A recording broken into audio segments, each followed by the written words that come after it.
জানেন যে বাংলাদেশের খুবই জনপ্রিয় একজন নায়ক সালমান শাহ তার হত্যা মামলায় ইতিপূর্বে এয়ারপোর্ট থেকে পালিয়ে যাওয়ার সময় আটককৃত একজন আসামি, এজাহারভুক্ত আসামি চলচ্চিত্রের খলনায়ক আশরাফুল হক ডন, তাকে ইতিপূর্বে গ্রেপ্তার করা হয়েছিল এবং আজকে ওই মামলা তদন্তকারী কর্মকর্তা তাকে এই হত্যা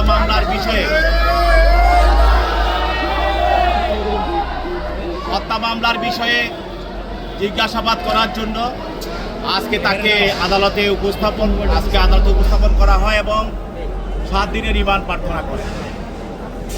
আপনারা জানেন যে এই মামলার ফ্যাসিস্টের আমলে এই মামলায় কয়েকটি মিথ্যা রিপোর্ট দাখিল করা হয়েছিল, যার পরিপ্রেক্ষিতে ওই রিপোর্টের বিরুদ্ধে সালমান শাহের মামা যে মামলার এজাহারকারী তিনি রিভিশন করেছিলেন। ওই রিভিশন মামলায় শুনানিকালে রিভিশনকারীর পক্ষ থেকে সালমান শাহের মামা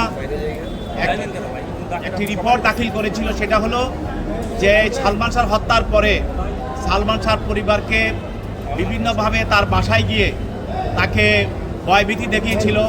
এই মামলার 12 নম্বর আসামি ফরহাদ ওই মামলায় 164 দিয়ে এই সালমান শাহ হত্যা মামলার স্বীকারোক্তিমূলক জবানবন্দি দেয় এবং সেখানে কারা কারা তাকে হত্যা করেছিল, কিভাবে হত্যা করেছিল সেটা সে বর্ণনা করে।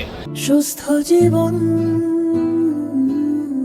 সুন্দর পৃথিবী এবং ওই মামলায় সাক্ষী প্রমাণের পরে সেই মামলায় এই ফরহাদের 2 বছর কারাদণ্ড হয় এবং ওই মামলার যেই 164 এবং স্বীকারোক্তিমূলক জবানবন্দি, সেই জবানবন্দি এই ডিভিশন মামলায় দাখিল করার পর বিজ্ঞ আদালত তখন এই হত্যা মামলাটি গ্রহণ করার জন্য রমনা থানাকে তিনি নির্দেশ প্রদান করেন। সেইভাবে হত্যা মামলাটি গৃহীত হয়।